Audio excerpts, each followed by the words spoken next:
Roxioni. Our sponsors, the Western Maryland Scenic Railroad, the Beverage Depot, and the Gun Shop. Rock, you have our trivia question. I do, and stay locally.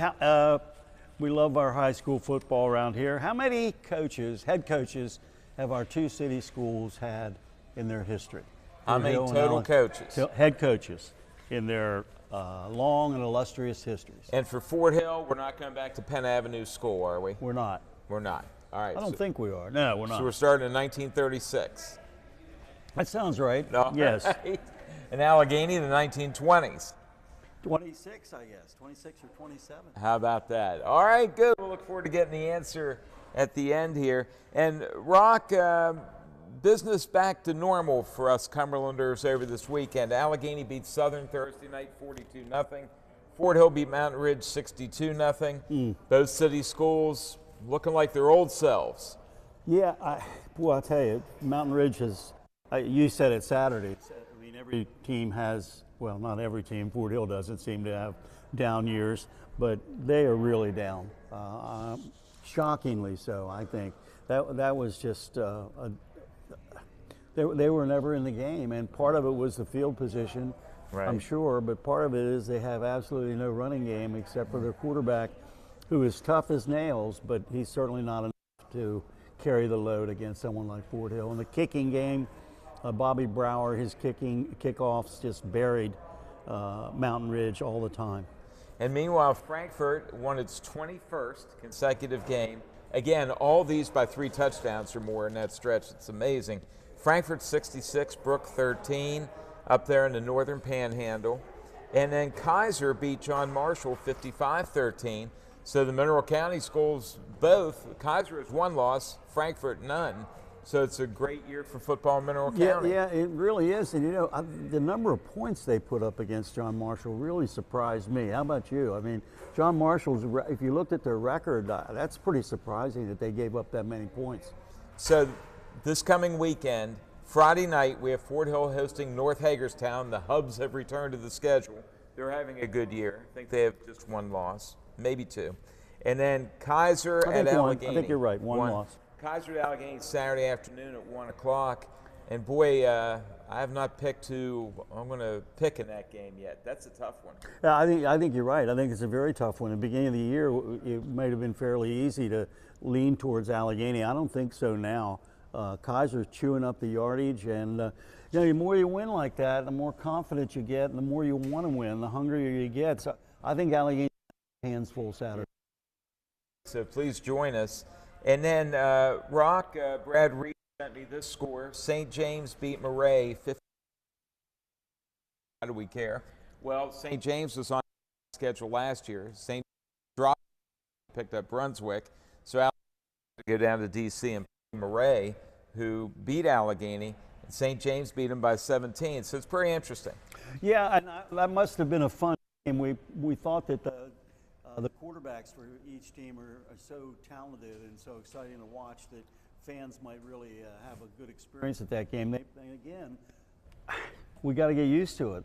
The number of points these teams are putting up this year, I guess it's the offenses, the wide open offenses, but you keep every week when Mike gives us those scores to start Saturday morning right. Quarterback, you look 50, 60 points, and not just one side like Allegheny, what was that, 62 to 56? So these 4 scores, Allegheny 42, yep. Fort Hill 62, yep. Frankfort 66, Kaiser 55. Yep. And if you go to like FortHillFootball.net and you can click a decade and look at all the Allegheny Fort Hill scores, you know, dominant score might be 21-7, 28, but not scores like this. With a mercy rule. That's right. With the mercy rule, which makes it even more incredible and more interesting to try to analyze, you know? Yeah, and both Fort Hill and Allegheny in their victories got back to their running attacks, but they still have the pass there. Really a nice mix. Rely on the run, but they do, and both those kids can sling it. And as we said Saturday, we just wish them both well and they stay healthy. Noah House has a problematic knee, but when he's healthy, he's really an extra weapon for Coach Zach Alcar's team.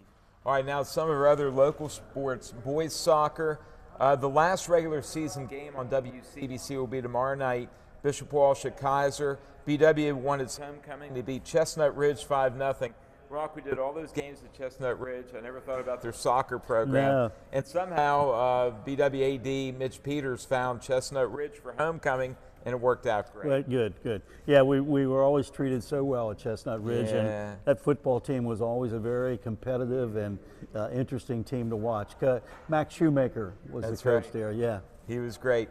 Volleyball Northern, solid #1. Now Thursday night, Rock and I will be doing Fort Hill at Allegheny. They had a good match last week, and we're going to have that Thursday night at Allegheny this time. I think it's going to be close. And they swept Allegheny, but that last set was really, 31-29. man, that must have been fun. It was. And then, Rock, let's switch to good old college football just briefly. Penn State had a close game at Oregon at home, and they lost. Then they went out and lost to winless UCLA. Then they came home Saturday and lost to Northwestern. I'll give Michael Wilbon something to talk about today. So James Franklin, 0-3 in the Big Ten after 12 years. He's gone. But we can't feel sorry for him. Absolutely. I No, think there may be some money coming his way. $49 million buyout, and the president of that university just received a 47% pay increase, and they're closing these branch Right. campuses of Penn State. I'm not saying that's a good or bad decision. I don't know enough about it, but we've lost our way when we have a buyout of it's football. I mean, goodness. Now, your gracious. sister and brother-in-law live in State College. They do. Do they have any reaction to any of this? Now, they were always mad at him, at the coach, because he could never win and he couldn't. In 21 against ranked teams. Yep, that's horrible. That should get you fired before this year. That's The way it is wild. today. Yep. So- He's the Mike Tomlin of college football. I thought I'd slide that in there.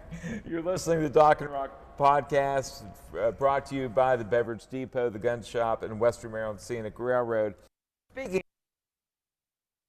wants to Barry, and I get frustrated too. The Steelers somehow are 4-1, and they are getting a little better each week. So maybe this is working with Aaron Rodgers. They beat Cleveland by 2 touchdowns yesterday. It's hard to gauge, and of course the crazy thing is the Ravens are 1-5. Whoa. Now they need Lamar Jackson back. Holy cow. No one would have predicted that. No. And Pittsburgh will play Thursday night at Cincinnati, and Joe Flacco will be the quarterback for the Bengals. Well, the Steelers are the only ones that can keep themselves from not winning that division. I mean, Well, that's Joe right. Burrow is out. Out. The Ravens, 1-5, and the Browns are the Browns. Oof. So, wow. And the Browns 2 passes. No. If you're throwing that, you're not winning. You're in big trouble. And Washington tonight will be on the air on WCBC. They're playing the Chicago Bears. So tune in to WCBC tonight kickoff at 8:15. And the Cowboys lost again, correct? They did. That's too bad. Although Jerry Jones is trying to get what's his name kicked out of the halftime show at the Super Bowl. He is. Yes, he Bad is. Bunny? Yeah, he said that's not America. I think Dave had a comedy bit today referring to Bad Bunny and who wants him to play and who does. I don't care. I turn the channel at halftime every year. He dresses up like women, as I understand, and there's a satanic undertone to some of what he does. That's just what we need. All right, let's talk about baseball. Toronto versus Seattle. Seattle won last night, and then the Dodgers and Milwaukee. Now, Milwaukee swept the Dodgers during the regular season. I did not know that. Oh, they did. They swept them in Wow. LA, swept them in Milwaukee. Good. But the postseason's different. Yeah, So we shall see. Now, Toronto and Seattle came in, and the biggest drought in Seattle. They've never been there since their founding in '77. Now, who has the second longest World Series drought? the Pittsburgh Pirates. That is correct. Third longest, Baltimore. Oh, in 1983? 83. Wow. And Milwaukee in 82. So if Seattle makes the World Series, then our Buccos have the longest drought. Well, it's hard not to root for Seattle since they've never been there. Well, I like but- that catcher. Cal Raleigh is fun. Yeah, yes, he is. Yeah. So I like their colors, too. Yeah. And today is the anniversary of Bill Mazeroski's home run, beating the Yankees. You got to do an interview about that, right? With That Dave came out today? of clear blue. Did he wake you up? No, no, no. I'm not quite on Chris Myers time, but I am on Dave time, where I'm up that early. Nobody's on Chris Myers time. Rock, let's go to your fascinating trivia question, which should be easy for people to nail down. Well, could they name them though? However, Allegheny in their history have had 15 head coaches, and the one that people might miss would be Tim Foley, as he was the interim coach in '07 when Tom Prescorn was serving our country in the Middle East. They had a great year, made the state final. They certainly did. Unfortunately, as often happens, they ran into Dunbar. While Fort Hill has had 11 head coaches in football. And do you know this will break it down a little bit, who has had the longest tenure as a head coach at each of those schools? Oh, let's see. Longest tenure. As a head coach. Is it Charlie Latimer? 20 years. 20 years. Okay. So late 50s to the late 70s. 58, I think, for Charlie. Okay. So Charlie Latimer. And then the longest tenure at Allegheny is it Jack Gilmore? Jack, right behind Ed Schwartz. Jack had 12 years as head coach. Ed Schwartz, 13 years. And Walter Bowers, who we think, Bill Bowers, we think about basketball more with him. He was there 11 years. All right. As head coach in football. And Brian Hansel's in his 10th year. He is indeed. Yep, How about that? And Brian's young enough to go beyond that. Yeah, 2006 graduate, so he's still very young. All right. Well, Rock, before we sign off on our podcast today, we're sitting here at the Rosenbaum, and I thought it'd be worth relaying what we talked about briefly on the air during one of our football broadcasts. I was in here at the AJ's Cookie Jar, and there were two people in front of me from Detroit. Yep.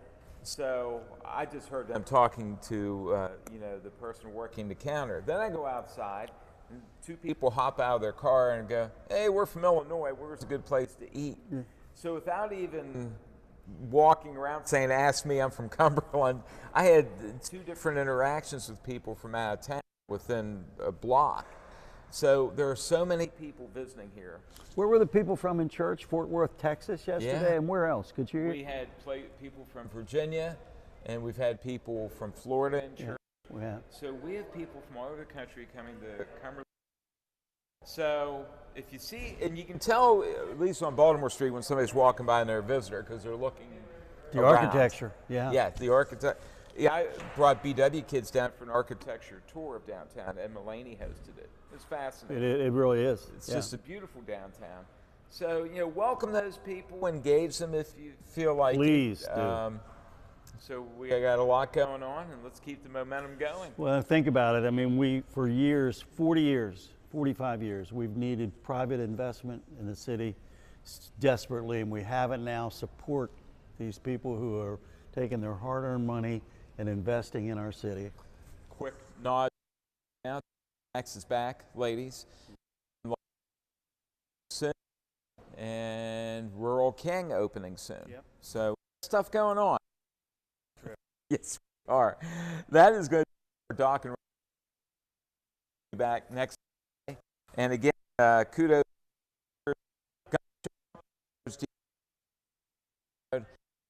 to Chris for being here. Fiona's grumpy today. I didn't. She impressed me as being grumpy. No. All right. Commanders tonight. Jim Hott and I will have BW Kaiser soccer tomorrow night. Thursday we have volleyball, and then Friday it's football time.